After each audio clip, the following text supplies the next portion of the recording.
no surprise, I guess, that when I assembled the list of passages used most in our catechism and in our doctrinal writings, from the Old Testament books, the Psalms dominated things.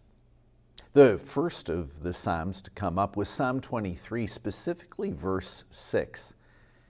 It goes this way: "Surely goodness and mercy will pursue me all the days of my life, and I will live in the house of the Lord forever."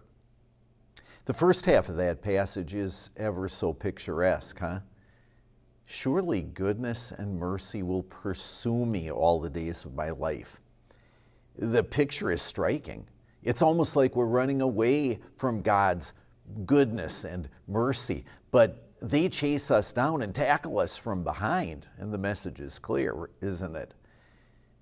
Even if in our sins we run from Christ, He overcomes us, overtakes us, and wins us with His love.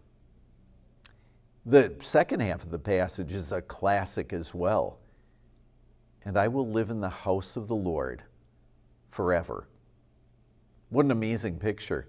God's got just one house. It's singular there, but it's a big house. He's got just one family. We're His one big, happy family. Someday we'll live in close proximity to one another. We'll have all we need. And in His great big house, I have to think that off our back porches, we'll all worship Him together with powerful voice and hearts full of love and happiness.